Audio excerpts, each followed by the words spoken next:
जय हिंद बच्चों, स्वागत है आप सभी का हमारे इस यूट्यूब चैनल पर। और आज हम class 10 health care top 30 MCQ लेकर आए हैं।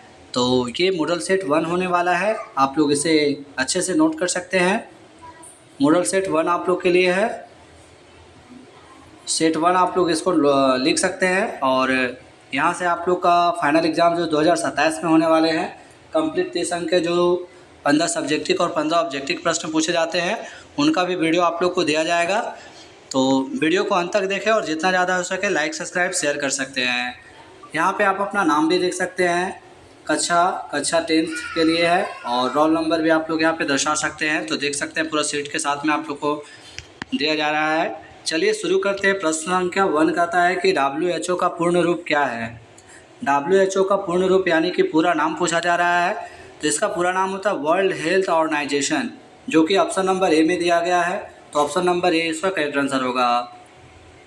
वहीं बात कर लेते हैं WHO की स्थापना किस वर्ष की गई। तो 1948 ईस्वी में की गई थी। और WHO की सदस्य संख्या कितनी है, तो इसके लिए आप लोग को ऑप्शन दिया जा रहा है 194 आप लोग हमें कमेंट में ज़रूर बताएंगे। और साथ ही मेरे प्यारे बच्चों, WHO को हिंदी में क्या कहा जाता है, तो विश्व स्वास्थ्य संगठन कहा जाता है। इसके अलावा इसका मुख्यालय कहाँ है, तो जिनेवा में है। जिनेवा कहाँ पड़ता है, तो स्विट्ज़रलैंड में पड़ता है। प्रश्न संख्या 2 की ओर चलते हैं, जहाँ पे हमारा प्रश्न कहता है कि अस्पताल में रोगी की देखभाल करने वाले सहायक को क्या कहते हैं। तो एक अस्पताल में रोगी का देखभाल करने वाले जो वहाँ सहायक कर्मी होते हैं, उसे क्या कहा जाता है। तो आप लोग इसे अच्छे से जानकारी प्राप्त कर सकते हैं, क्योंकि ऐसे प्रश्न बार बार एग्ज़ाम में पूछे जाते हैं। तो अब यहाँ पे ऑप्शन दिया गया है, देख सकते हैं। इसका जो सही आंसर होगा ऑप्शन नंबर बी के साथ चला जाएगा, पेशेंट केयर असिस्टेंट, जो कि ऑप्शन नंबर बी के साथ चला जाएगा। तो बी इसका करेक्ट आंसर होगा। वहीं आज विश्व पर्यावरण यानी कि पर्यावरण दिवस है, 5 जून को मनाया जाता है पर्यावरण दिवस। तो आप सभी एक पेड़ अपने नाम और पौधों ज़रूर लगाएं और अपना जीवन को बचाएं, ऐसे एक संकल्प लें आप लोग। और तैयारी में हमेशा बने रहें और जितना ज़्यादा हो सके वीडियो को लाइक सब्सक्राइब शेयर करते रहें। चलिए अगले प्रश्न की ओर चलते हैं, जहाँ पे हमारा प्रश्न कहता है कि शरीर का सामान्य तापमान कितना होता है। तो हमारे शरीर का जो सामान्य तापमान होता है वो कितना होता है, तो वो होता है 37 डिग्री सेल्सियस होता है, जो कि ऑप्शन नंबर ए के साथ चला जाएगा। तो ये इसका करेक्ट आंसर हो जाएगा। वहीं सामान्य तापमान में अगर यदि आप लोग से पूछा जाए फॉरेनहाइट में, तो 98.6 डिग्री फॉरेनहाइट होता है। आप लोग इसे भी नोट कर लीजिएगा। अगले प्रश्न की ओर चलते हैं, जहाँ पे हमारा 4 नंबर प्रश्न कहता है कि नाड़ी यानी पल्स किससे संबंधित है। तो पल्स जो है संबंधित है किससे मेरे प्यारे बच्चों, तो ये संबंधित है हृदय गति से संबंधित है। ऑप्शन नंबर ए के साथ चला जाएगा, ए इसका करेक्ट आंसर हो जाएगा। इसके अलावा प्राथमिक स्वास्थ्य केंद्र में बेडों की संख्या कितनी है, आप लोग हमें कमेंट में ज़रूर लिखेंगे। और जो भी बच्चे न्यू हैं, जो सेशन 2026 से 27 के वाले हैं, उनके लिए काफ़ी खास होने वाला है। इससे पहले के जो सेशन थे उन बच्चों को काफ़ी अच्छे मार्क्स आए हुए थे। तो आप लोग भी तैयारी करते रहें।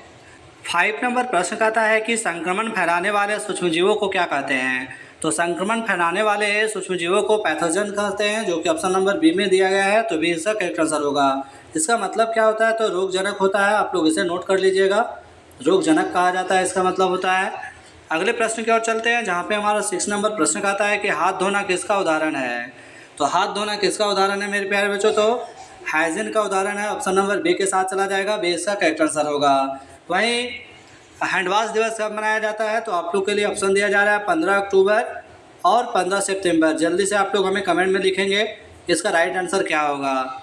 7 नंबर प्रश्न की ओर चलते हैं, जहाँ पे हमारा प्रश्न कहता है कि प्राथमिक उपचार यानी कि फर्स्ट एड का उद्देश्य क्या है। तो फर्स्ट एड का उद्देश्य क्या होता है, रोग बढ़ाना, तत्काल सहायता देना, ऑपरेशन करना, दवा बनाना। तो इसका जो करेक्ट आंसर होगा ऑप्शन नंबर बी के साथ चला जाएगा। फर्स्ट एड का प्रमुख उद्देश्य होता है तत्काल सहायता देना। तो ऑप्शन नंबर बी इसका राइट आंसर होगा। 8 नंबर प्रश्न कहता है कि रक्तस्राव रोकने के लिए सबसे पहले क्या करना चाहिए। तो रक्तस्राव को रोकने के लिए यानी कोई व्यक्ति कट जाता है या किसी कारण चोट पहुंचती है जिससे ब्लड बाहर आते हैं, तो उसे रोकने के लिए क्या करना चाहिए। तो सबसे बेस्ट तरीका क्या है, दबाव डालना, जो कि ऑप्शन नंबर बी के साथ चला जाएगा।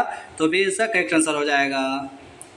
9 नंबर प्रश्न कहता है कि कोविड-19 किस प्रकार का रोग है। तो आप सभी को पता है कि यह एक वैश्विक महामारी था जो कि पूरे विश्व में यानी कि कोहराम मचा दिया था। तो इस प्रश्न का जो करेक्ट आंसर होगा ये वायरस है, जो कि ऑप्शन नंबर बी के साथ चला जाएगा, तो बी इसका करेक्ट आंसर हो जाएगा। कोविड-19 यानी कि कोरोना वायरस का पूरा नाम है कोविड-19 2019, आप लोग इसे नोट कर लीजिएगा।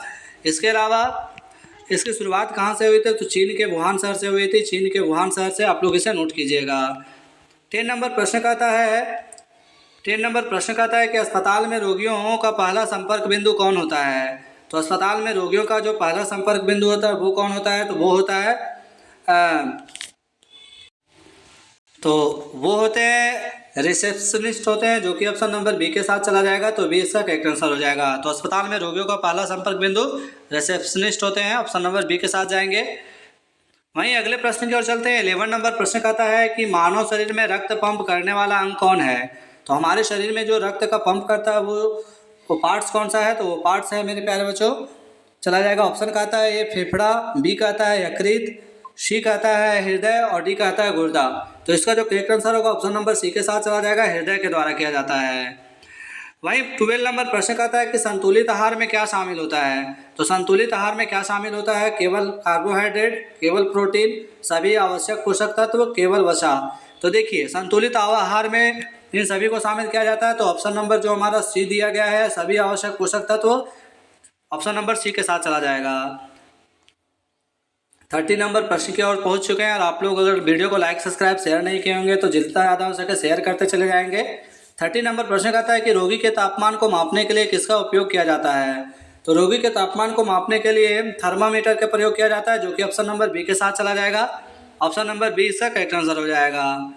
40 नंबर प्रश्न की ओर पहुंच चुके हैं, जहाँ पे हमारा प्रश्न है कि रक्तचाप मापने वाला उपकरण है, रक्तचाप को किससे मापा जाता है। तो रक्तचाप को किससे मापा जाता है, यहाँ पे ऑप्शन दिया गया है थर्मामीटर, स्फैग्मोमैनोमीटर, माइक्रोस्कोप, ईसीजी। इसका जो करेक्ट आंसर होगा ऑप्शन नंबर बी के साथ चला जाएगा, स्फैग्मोमैनोमीटर के साथ चला जाएगा, जो कि ऑप्शन नंबर बी इसका राइट आंसर हो जाएगा।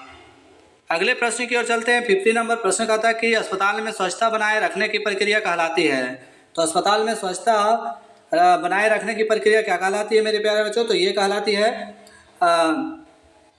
इन्फेक्शन कंट्रोल कहलाती है, जो कि ऑप्शन नंबर ए के साथ चला जाएगा, तो ये इसका करेक्ट आंसर हो जाएगा। 60 नंबर प्रश्न कहता है कि टीकाकरण का मुख्य उद्देश्य क्या है। टीकाकरण का उद्देश्य पूछा जा रहा है, तो टीकाकरण का मुख्य उद्देश्य क्या होता है, टीकाकरण का मुख्य उद्देश्य होता है रोग से सुरक्षा देना, जो कि ऑप्शन नंबर बी के साथ चले जाएगा। 70 नंबर प्रश्न की ओर पहुंच चुके हैं, जहाँ पे हमारा प्रश्न कहता है कि मानव शरीर की सबसे बड़ी ग्रंथि कौन सी है। तो हमारे शरीर में सबसे बड़ी जो ग्रंथि है वो क्या होते हैं मेरे प्यारे बच्चों, तो वो होते हैं लीवर, जो कि ऑप्शन नंबर ए के साथ चले जाएंगे, तो ये इसका राइट आंसर हो जाएगा। इसके अलावा आप लोग से फाइनल एग्जाम में पूछे जा सकते हैं कि स्वास्थ्य दिवस कब मनाया जाता है, तो आप लोग इसे भी नोट कर लेंगे। और जीडीए का क्या भूमिका है, जीडीए का पूरा नाम क्या होता है, जीडीए का पूरा नाम क्या होता है, तो जनरल ड्यूटी असिस्टेंट होता है। इसी तरह हम 80 नंबर प्रश्न की ओर चले हैं, जहाँ पे हमारा प्रश्न कहता है कि सीपीआर का प्रयोग कब किया जाता है। तो सीपीआर का प्रयोग कब किया जाता है मेरे प्यारे बच्चों, ये हृदय या श्वसन रुकने पर किया जाता है, तो ऑप्शन नंबर बी के साथ जाएंगे, बी इसका करेक्ट आंसर होगा। 19 नंबर प्रश्न कहता है कि शरीर में ऑक्सीजन पहुँचाने का कार्य कौन करता है। तो हमारे शरीर में ऑक्सीजन पहुँचाने का काम करता है आरबीसी यानी कि रेड ब्लड सेल करता है। इसके अलावा डब्ल्यूबीसी यानी कि वाइट ब्लड सेल होता है, प्लेटलेट्स जो कि रक्त का थक्का बनाता है। तो ये सारे पॉइंट आप लोग को नोट करने होंगे। अगले प्रश्न की ओर चलते हैं। 20 नंबर प्रश्न कहता है कि डब्ल्यूबीसी का मुख्य कार्य क्या है। तो डब्ल्यूबीसी का मुख्य कार्य क्या होता है, ऑक्सीजन ले जाना, रोगों से रक्षा करना, रक्त जमाना, भोजन पचाना। तो डब्ल्यूबीसी का जो मुख्य कार्य होता है वो होता है रोगों से रक्षा करना, जो कि ऑप्शन नंबर बी के साथ चला जाएगा। 21 नंबर प्रश्न कहता है कि हड्डियों और दांतों के लिए आवश्यक खनिज है। आप सभी को पता है कि इसके लिए जो आवश्यक खनिज है वो कैल्शियम है। कैल्शियम के कमी से हमारे हड्डियाँ कमज़ोर होती है, दांत कमज़ोर होती है, दांत गिरने लगते हैं। तो कैल्शियम इसका राइट आंसर हो जाएगा, ऑप्शन नंबर बी के साथ चले जाएंगे। 22 नंबर प्रश्न कहता है कि अस्पताल में रिकॉर्ड रखने का कार्य कौन करता है। तो एक अस्पताल में रिकॉर्ड रखने का कार्य किसके द्वारा किया जाता है, तो वो किया जाता है फार्मेसी के द्वारा किया जाता है, जो कि ऑप्शन नंबर किसके साथ चला जाएगा, मेडिकल रिकॉर्ड डिपार्टमेंट होता है। ऑप्शन नंबर ए इसका राइट आंसर हो जाएगा, मेडिकल रिकॉर्ड डिपार्टमेंट। 23 नंबर प्रश्न कहता है कि किससे संबंधित है? तो श्वसन दर जो है संबंधित है किससे मेरे प्यारे बच्चों? तो वो संबंधित है सांस लेने की गति से। 24 नंबर प्रश्न कहता है कि मरीज को एक स्थान से दूसरे स्थान तक ले जाने के लिए क्या उपयोग किया जाता है?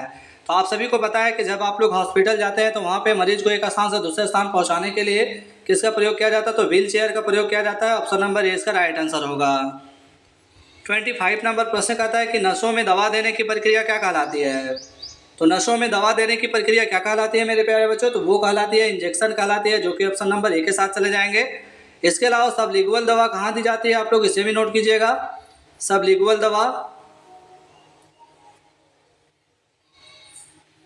दवा कहाँ दी जाती है? तो जीभ के नीचे दी जाती है। अगले प्रश्न की ओर चलते हैं, जहाँ पे हमारा 26 नंबर प्रश्न कहता है कि शरीर में ऊर्जा का मुख्य स्रोत क्या है? हमारे शरीर में ऊर्जा का मुख्य स्रोत क्या है मेरे प्यारे बच्चों? तो वो है कार्बोहाइड्रेट, जो कि ऑप्शन नंबर सी के साथ चला जाएगा। तो सी इसका राइट आंसर हो जाएगा। 27 नंबर प्रश्न कहता है कि संक्रमण से बचने के लिए सबसे प्रभावी तरीका क्या है? सबसे प्रभावी तरीका पूछा जा रहा है। तो सबसे प्रभावी तरीका क्या हो जाएगा मेरे प्यारे बच्चों? तो वो हो जाएगा हाथ धोना। हाथों की सफाई कितने सेकंड तक करनी चाहिए? तो 20 से 30 सेकंड करना चाहिए। आप लोग इसे भी नोट कर लीजिएगा। और इसका जो राइट आंसर होगा ऑप्शन नंबर ए के साथ चला जाएगा। 28 नंबर प्रश्न कहता है कि अस्पताल में आपातकालीन सेवा विभाग को क्या कहते हैं? तो आपातकालीन सेवा विभाग को इमरजेंसी डिपार्टमेंट कहते हैं, जो कि ऑप्शन नंबर बी के साथ चला जाएगा। तो बी इसका राइट आंसर हो जाएगा। अगले प्रश्न की ओर चलते हैं, जहाँ पे हमारा 29 नंबर प्रश्न कहता है 29 नंबर प्रश्न कहता है कि रोगी के देखभाल में सबसे महत्वपूर्ण गुण क्या है? तो रोगी के देखभाल में सबसे महत्वपूर्ण गुण जो होता है वो क्या होता है मेरे प्यारे बच्चों? ऑप्शन यहाँ पे दिया गया है सहानुभूति, गुस्सा, लापरवाही, आलस्य। Right answer option number A के साथ चला जाएगा, सहानुभूति के साथ चला जाएगा। अब हम नेक्स्ट प्रश्न की ओर चलते हैं, जहाँ पे हमारा आखिरी प्रश्न है। और उम्मीद करते हैं कि आप सभी ने अब तक वीडियो को लाइक, सब्सक्राइब, शेयर जरूर किए होंगे। स्वास्थ्य सेवा का मुख्य उद्देश्य क्या है? तो स्वास्थ्य सेवा का मुख्य उद्देश्य क्या है मेरे प्यारे बच्चों? तो इसका मुख्य उद्देश्य होता है रोगियों को उचित देखभाल और उपचार देना। आप लोग के लिए कल का होमवर्क दिया जा रहा है, जिसमें से प्रश्न है भारत में पल्स पोलियो की शुरुआत किस वर्ष की गई? इसके अलावा भारत में WHO द्वारा पल्स पोलियो मुक्त किस वर्ष घोषित किया गया? तो ये दोनों सवाल आप लोग के लिए दिया जा रहा है। आप लोग हमें कमेंट में ज़रूर लिखेंगे। और साथ ही यानी कि कल हम सेट 2 मॉडल सेट 2 आप लोग के बीच में लेकर आएंगे। तो तैयारी करते रहें और वीडियो को लाइक, सब्सक्राइब, शेयर भी करते रहें। जय हिंद, जय भारत।